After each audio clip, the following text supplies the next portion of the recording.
Los diodos. Mecanismo de funcionamiento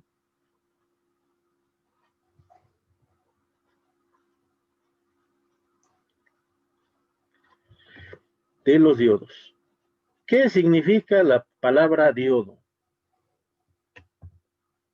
Bueno, el diodo es un dispositivo de dos terminales, diodo, dos terminales. Pues alguien que no tenía, yo creo, nada que hacer, se le ocurrió que tenía aquí un cristal semiconductor, por ejemplo, pues de silicio. En aquella época pues era silicio. Y bueno, este material semiconductor cristalino se, se unió con este otro material semiconductor cristalino, pero con otras características eléctricas. Este es un material tipo, tipo N, ¿sí? Así le llamó, porque sus portadores mayoritarios de carga son los electrones. ¿Sí? Electrones. Y este es el material cristalino de silicio llamado tipo P, porque sus portadores de carga son los ausencias de los electrones. O sea, no son partículas como tal, pero son espacios disponibles para los electrones, que se llaman huecos o holes, ¿no? Entonces, a esta persona, de hecho, desconozco, honradamente desconozco, quién fue en realidad el que descubrió este efecto de los semiconductores unidos, ya combinados. Pues a alguien se le ocurrió, vamos a ponerle, pero fue en el tiempo de Tomás Alva Edison, vamos a ponerle una polarización. Es el símbolo de la pila o el de la celda. La barrita chiquita es negativo y la barrita grande es el positivo. Entonces vamos a hacerlo de esta manera. El negativo fue a la terminal que se llama cátodo y el positivo fue a la terminal que se llama ánodo. Entonces ya tenemos ahí nuestro diodo ya construido y polarizado. El negativo al cátodo y el positivo al ánodo da lugar a lo que llamamos polarización. Polarización directa. ¿Sí? Polarización directa. ¿Qué efectos produce la polarización directa o por qué razón el diodo solamente conduce en una sola posición? Cuando yo compruebo el funcionamiento de un diodo con este aparatito que se llama multímetro, este multímetro se alimenta con un par de pilas de 1.5 volts. De hecho, pues, trae unos circuitos que aumentan el voltaje y permiten que esta pantalla de cristal líquido en negativo pues tenga iluminación y a partir de esos 3 volts sube hasta 10 volts me parece o 12 volts para generar el backlight que estamos viendo aquí, el contraste que permite ver los numeritos, ¿verdad? ¿Sí?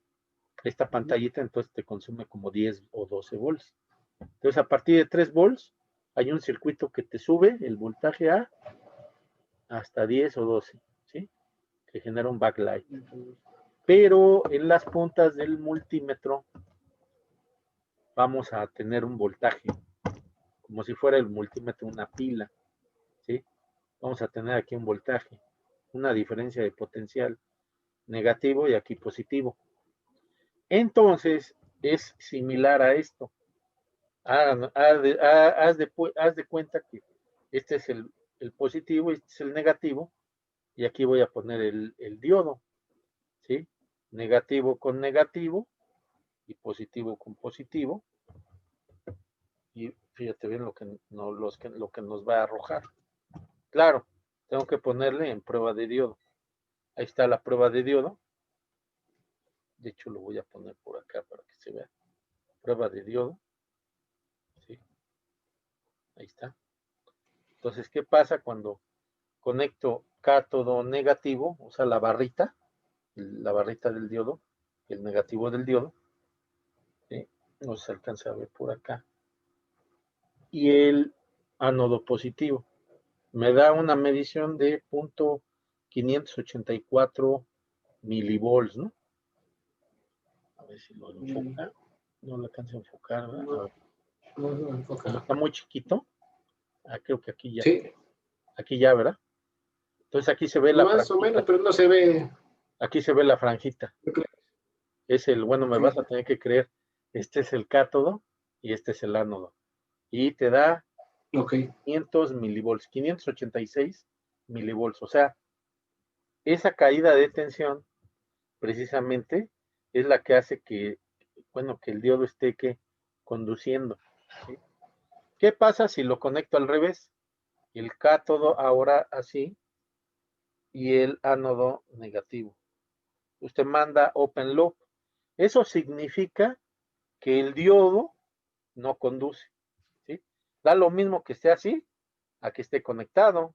¿Sí? Sí. Marca open loop. OL significa open loop. En algunos multímetros más chafitas, más baratos, te va a marcar aquí un 1 de este lado, ¿sí? Porque no tiene la capacidad de esos multímetros pues, de generar este carácter, ¿no? Entonces, ahí está, mira, open loop, open line, ¿sí? Open loop es como circuito, como ciclo, ¿no?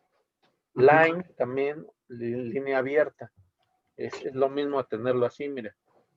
Pero si yo lo polarizo directamente, pues me arroja una caída de tensión, ¿sí? Entonces quiere decir que el diodo puede probar polarizándolo directamente, como aquí es el caso, el cátodo negativo y el ánodo positivo.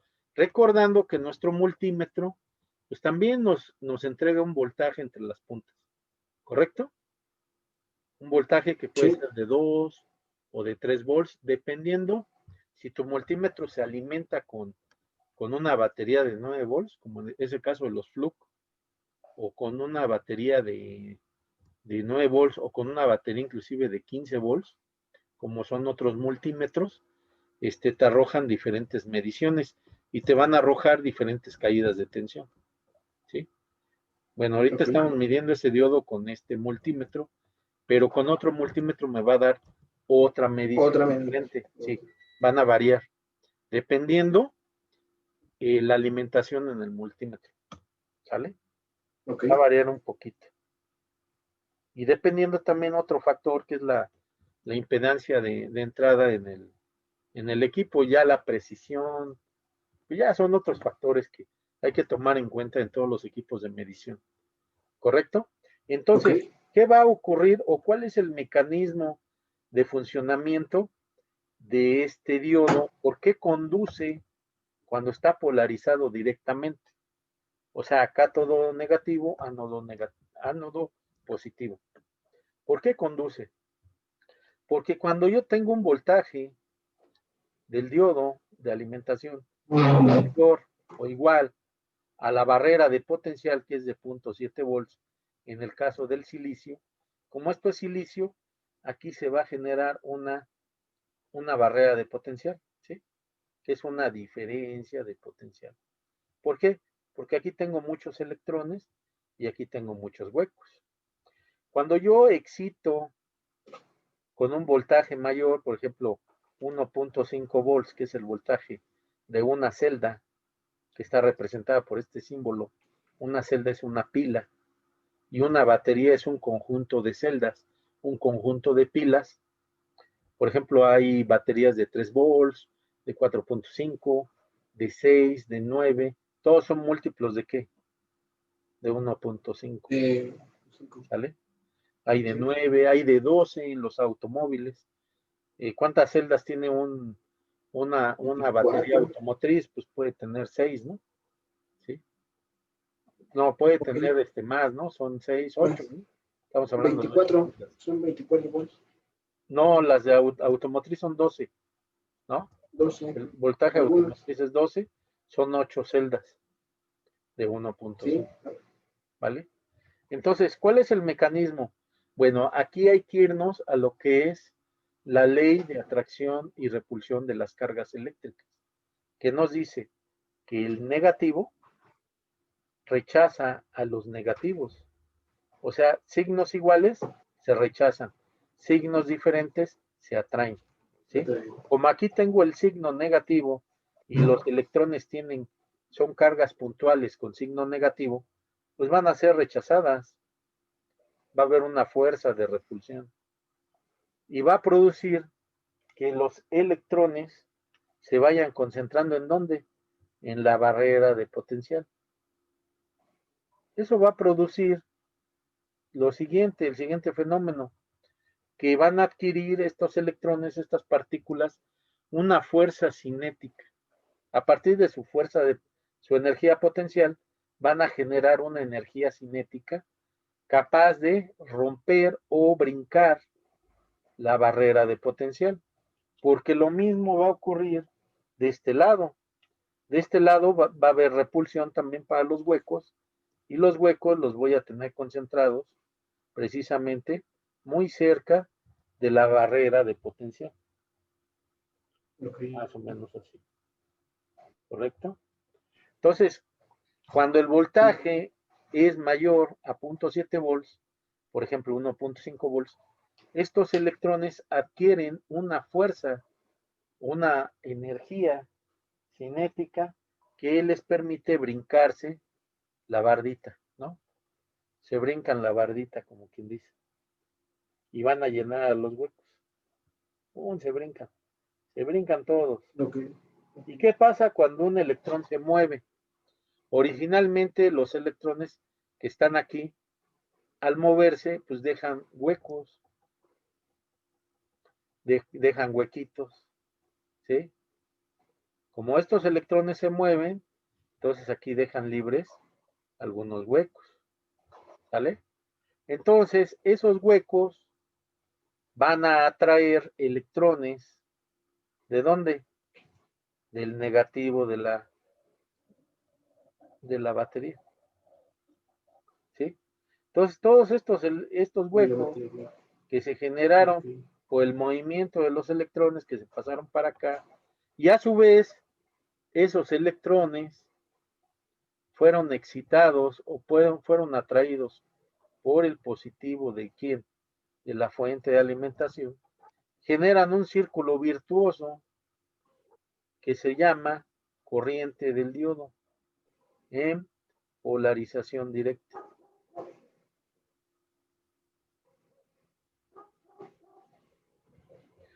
Okay. Y por eso los diodos conducen en una sola dirección. Es algo bien ingenioso. No entiendo de veras el ingenio de las personas bueno, la curiosidad o la suerte de que alguien, o la dedicación, ¿no? También puede ser durante muchos años, durante quizá, quizá décadas de trabajo, permitieron que alguien encontrara este fenómeno, ¿sí? En la época de Edison. Los primeros rectificadores que se usaron en la industria fueron de selenio, ¿sí? Y eran unos diodos, bueno, ahorita te los muestro, aprovechando Google, que pues tienen una forma muy peculiar, ¿no? Son unos diodos bastante peculiares. Si quieres acá, bueno, los buscamos en Sí, sí. Google, si me permites. Vamos a entrar a Google. Sí. De hecho, Compartir le ponemos pantalla, ¿no? diodos de selenio, ¿sí? Tengo entendido que fueron los primeros que salieron, ¿eh? No me consta, porque desconozco un poco la historia de los diodos. Hay más historia sobre los transistores que sobre los diodos. De hecho, hay un video muy bueno en YouTube que recomiendo que se llama Transistorizer. Es un video. Bueno, es un video de Discovery Channel que está bastante bueno. Bueno, entonces voy a compartirte la imagen para que conozcas los diodos de selenio. No sé si se alcancen a ver. Okay. Estos son diodos de selenio. Eran muy comunes en los radios, en las fuentes de alimentación de los radios, de los años 50, 60, 70, todavía llegué a ver algunos. Pero ya después en los 80, como ya todo ya fue portátil, ya no se usaban estas cosas. Ya no había tanto. Ya no. Se le llama bigote de gato, por el bigotito. Este es un diodo de germanio, ¿sí? Este es otro bigote de gato. Se les decía bigote de gato por esto, ¿sí? Los ponías a contraluz y se veía el bigotito, bueno, el alambrito. Pero estos son los diodos de selenio, estas cosas. Y en su tiempo fueron muy, pues muy empleados, o sea, manejaban corrientes altas porque tenían disipador de calor. Estaban construidos de aluminio, pero por dentro estaba el cristal de selenio. Yo desconozco cuál es la mineralogía del selenio, ni de qué mineral se saca, voy a investigar, pero creo que también es un material un poco caro y un poco, bueno, escaso y por lo tanto caro. Por eso ya no se hace. Yo lo llegué a conocer en las impresoras a color láser, ¿sí? En el rodillo de transferencia, el rodillo que tiene por dentro una lámpara que hace que ese rodillo se caliente y ese rodillo sirve como transfer, se le pega el tóner, haz de cuenta como si fuera un sello y como va dando vueltas, el láser va generando, bueno, va mandando luz y el selenio va cambiando de propiedades de positivas a negativas y atrae o no atrae el tóner. Y en las partes donde atrae el tóner son las partes donde están dibujadas las letras. Donde imprime. Entonces ya funciona como un sello y el calor hace que el tóner se pegue a la hoja, ¿sí? A la hoja, por eso esas impresoras láser, todas las impresoras láser que yo conozco trabajan con tóners y con rodillos de transferencia. Siempre que trabajes con tóner, va a haber rodillos de transferencia y va a haber lámparas para calentar esos rodillos de transferencia. Es una tecnología, no sé si ya haya evolucionado, pero desde hace muchos años así se ocupa. Entonces, dentro de los diodos, pues estos son los diodos de selenio que se dejaron de usar en los años 80, quizá 90 ya no hubo nada de eso, más que en las chácharas, ¿no? Entonces, hoy en día, de hecho, es bien difícil conseguirlos. Yo tenía muchos de estos azules y no sé si cometí la barbaridad de venderlos por kilo. Algo hice. Tenía mucha cháchara y ya me tenían hasta el copete que guarda uno muchas cosas, ¿no? Y las tuve que tirar varias antigüedades que tenía. Pero a grosso modo, esa es la manera en que trabaja pues sí, que trabaja esto, ¿no? El diodo semiconductor en polarización directa. ¿Cómo ves? ¿Alguna duda, alguna pregunta? No. ¿Todo bien? ¿Todo está claro? Sí, queda claro.